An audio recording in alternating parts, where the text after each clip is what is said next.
పరిస్థితి బాలేనప్పుడు పద్ధతి మార్చుకోవాలనుకుందే ఏమో కానీ కాంగ్రెస్ పార్టీ తప్పక మంత్రి పదవులు ఆశించి భంగపడవారందరికీ కూడా నేడే చూడండి ఆలోచించిన ఆశాభంగం అందరికీ హక్కున చేర్చుకుందామన్న రకంగా అందరికీ దాదాపుగా ఆశించిన వారికి ఆశించిన తగ్గట్టుగా క్యాబినెట్ హోదాని కల్పించింది.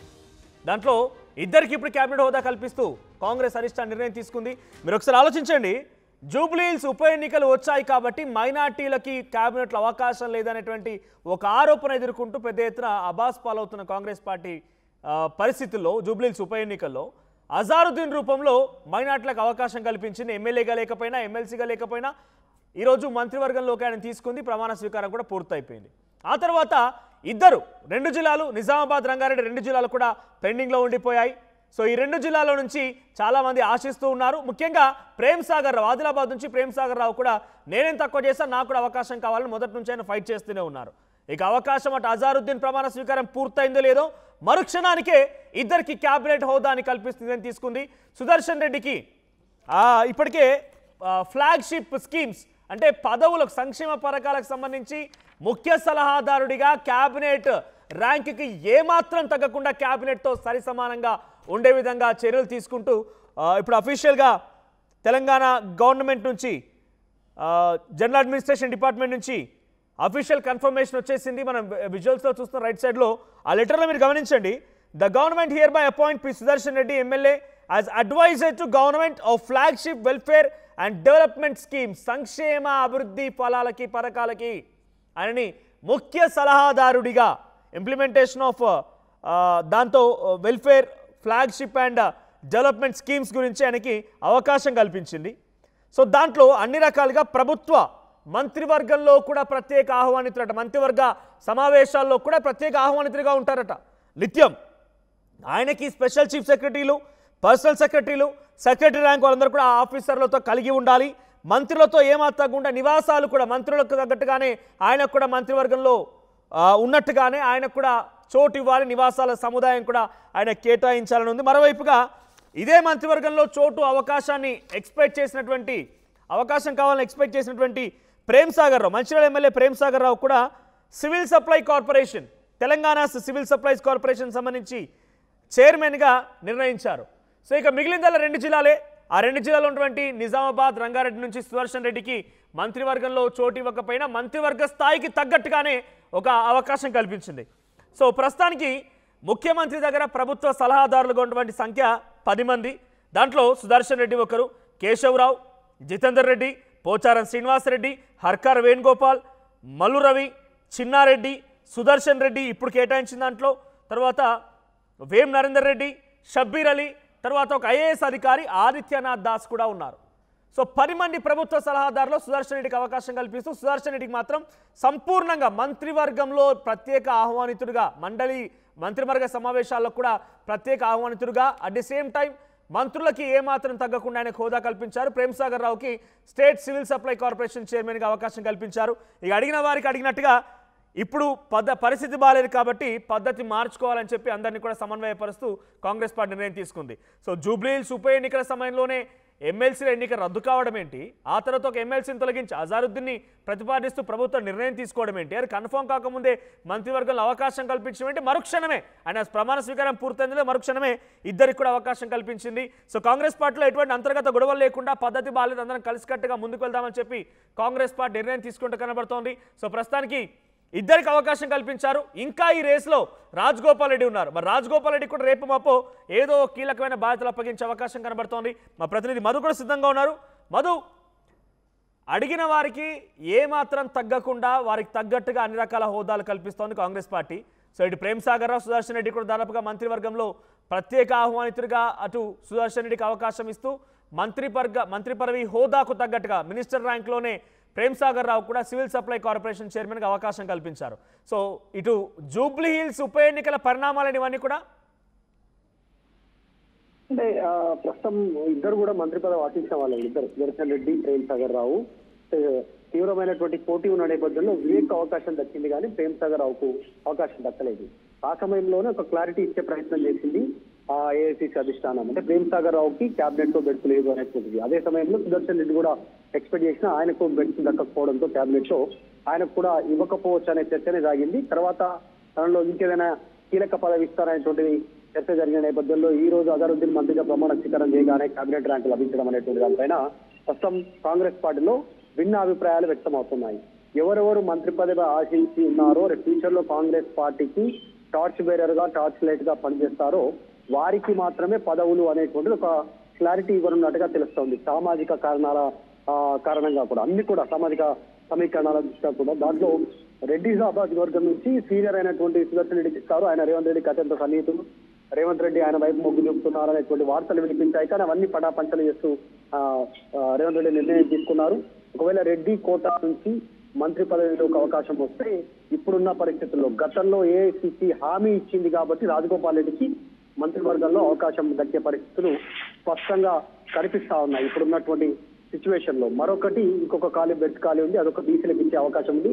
ఇక ప్రేమ్ సాగర్ రావు అయితే చివరి వరకు ఆయన లాస్ట్ వరకు కూడా ఈ అంశం పైన ఆయన ఏఐసిసి అధిష్టానాన్ని నాయకులను ఆయన అప్రోచ్ అయ్యారు. మంత్రి పదవి కోసం ఆయనను సివిల్ సప్లై కార్పొరేషన్ చైర్మన్ గా నియమించడం అనేటువంటిది ప్రస్తుతం ఒక మెసేజ్ ఇచ్చే ప్రయత్నం చేస్తుంది కాంగ్రెస్ పార్టీ అధిష్టానం. సో ఇక ముందు కూడా అసంతృప్తులు ఎవరైతే ఉన్నారో వాళ్ళందరికీ చీఫ్ విప్ ఒకటి, తర్వాత ఇంకా కొన్ని కీలకమైనటువంటి కొన్ని పోస్టులు అవన్నీ వాటితో కూడా వారిని సమన్వయపరిచే అవకాశం ఉంది. మళ్ళీ కాంగ్రెస్ అధికారంలోకి రావాలన్నా ప్రజల్లో ఉండాలన్నా గొడవలు మాని అంతా కలిసికట్టుగా పని చేయాలనే ఒక మెసేజ్ ఇచ్చే ప్రయత్నం చేస్తున్నట్టుగా తెలుస్తా ఉంది. ఈ రోజు మైనార్టీని కేబినెట్ లోకి తీసుకోవడం అనేటువంటిది కూడా ఒక మెసేజ్ ఇచ్చే ప్రయత్నం చేస్తున్నారు. అజరుద్దీన్ ఏమో జూబ్లీహిల్స్ ఉప ఎన్నికల కోసం తీసుకున్నారనుకుంటే మిగతా వాళ్ళని మాత్రం వచ్చే డిసెంబర్ లో జరిగేటువంటి కేబినెట్ విస్తరణలో వీళ్ళకు లేదు. ఇక మిగతా వారికి కాస్త రూట్ లైన్ క్లియర్ అయినటువంటి విధంగా ఇంతే కాదు క్యాబినెట్ షఫలింగ్ కూడా ఉంటుంది అంటున్నారు. అంటే కొద్దిమంది కొద్దిమంది అవుట్ ఉండేటువంటి అవకాశం ఉంది. కొత్త వారు ఇంకా ఇప్పుడున్నటువంటి వారు కాకుండా సామాజిక ఇప్పటికే ఆశించిన వారందరికీ కూడా ఏదో రకంగా అలాట్ చేసింది కాంగ్రెస్ పార్టీ ప్రభుత్వం. ఇంకా ఆశించిన సభలో ఇటు మదన్ మోహన్ రావు ఉన్నారు నిజామాబాద్ నుంచి, నల్గొండ ఉమ్మడి జిల్లా నుంచి రాజగోపాల్ రెడ్డి ఆశిస్తున్నారు, రంగారెడ్డి నుంచి ఇటువైపు మల్రెడ్డి రంగారెడ్డి కూడా ఉన్నారు, అటు బీర్లాయిలయ్య కూడా ఒక బీసీగా నాకు అవకాశం కల్పించాలి, యాదవ్లకు స్పేస్ లేదు కాబట్టి ఆ స్పేస్ ఇవ్వాలని చెప్పి బీర్లాయిలు అడుగుతున్నారు. ఇంకా నలుగురు ఉన్నారు, ఉన్నవి 2 స్థానాలే. ఇప్పటికే దాదాపుగా సుదర్శన్ రెడ్డిని మంత్రివర్గంలో ఒక అవకాశం లేదు కాబట్టి ఆయనకి ప్రత్యేక ఆహ్వానితుడిగా అవకాశం కల్పిస్తూ ఇటువైపు కొత్తగా అంటే వీళ్ళ కోసం నిజంగా గతంలో ఇటువంటి పదవులు ఉన్నాయా, ఇటువంటి విధంగా ప్రభుత్వ సలహాదారు ఉన్నారా అంటే వీళ్ళ కోసమే పదవులు పుట్టుకొస్తున్నట్టే కనబడుతుంది. రాజకీయంగా ప్రదే చర్చ జరుగుతోంది. సో పదవుల కోసం నాయకులు ఉండడం కాదు, నాయకుల కోసమే పదవులు పుట్టుకొస్తున్నాయి.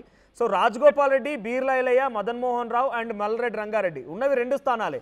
నలుగురు ఆశిస్తున్నారు. వీళ్ళు రేసులో కూడా ఉన్నారు. గతంలో అనేక సార్లు కూడా వాళ్ళు బహిరంగంగానే మాట్లాడుకొచ్చిన పరిస్థితి. ఎలా అలాట్ చేయబోతున్నారు?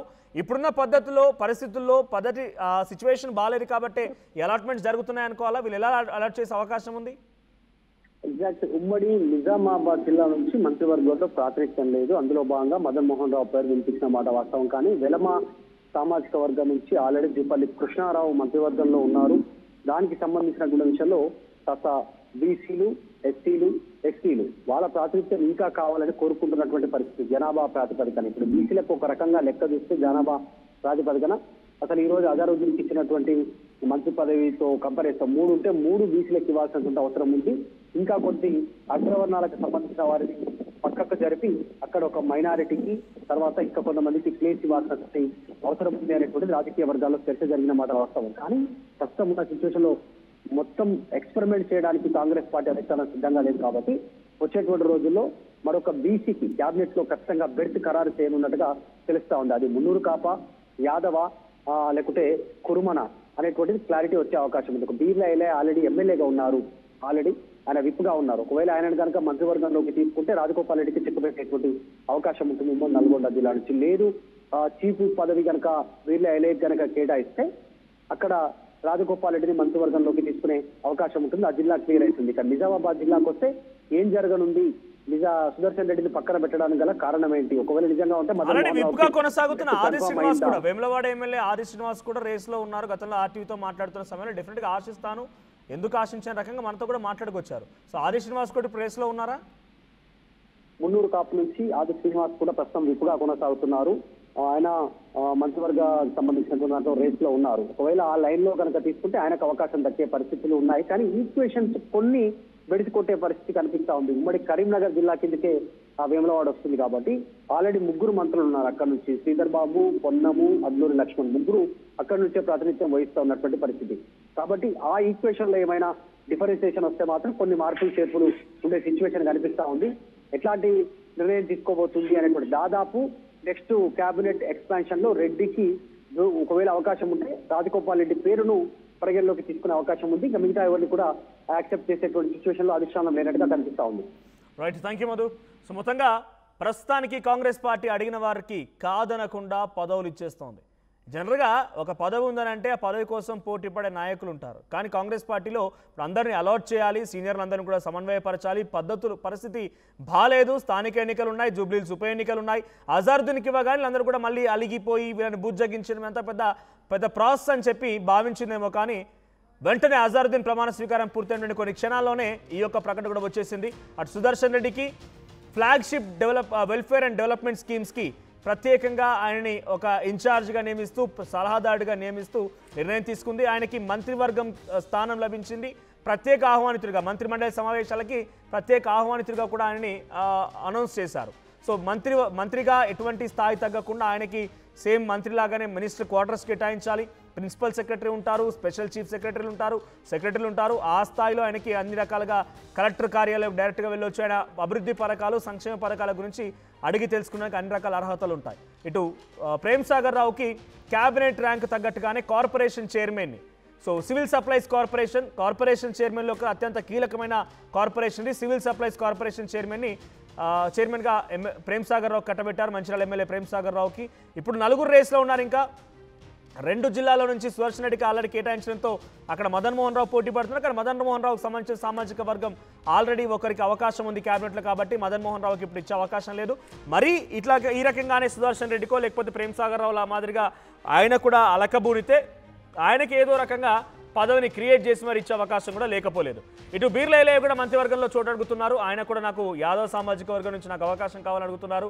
ఒకవేళ ఆయనకి ఆల్రెడీ విప్గా ఉన్నారు కాబట్టి మరి ఆయన్ని మంత్రిగా తీసుకుంటారా, లేదా తర్వాత రాజగోపాల్ రెడ్డి చెక్ పెడతారా, లేకుంటే రాజగోపాల్ రెడ్డికి అవకాశం ఇచ్చి బీర్లా ఎలయ్యకి చీఫ్ విప్ని ఇస్తారా చూడాల్సిన అవసరం అయితే ఉంది. సో మున్నూరు కాపు సామాజిక వర్గం నుంచి ఆది శ్రీనివాస్ కూడా రేస్లో ఉన్నారు. అటు రంగారెడ్డి జిల్లా నుంచి మల్రెడ్డి రంగారెడ్డి రేస్లో ఉన్నారు. సో ఇంకా 4 రేస్లో ఉన్నారు. మరి 4లో 2 మంత్రులయ్యే అవకాశం ఉంది. మిగిలిన వారు ఎలా అలాట్ చేస్తారో చూడాల్సిన అవసరం అయితే ఉంది. సో మీ అభిప్రాయం ఏంటి? సో కాంగ్రెస్ పార్టీలో పదవుల పంతెర కొనసాగుతోంది, పదవుల పండగ కొనసాగుతోంది.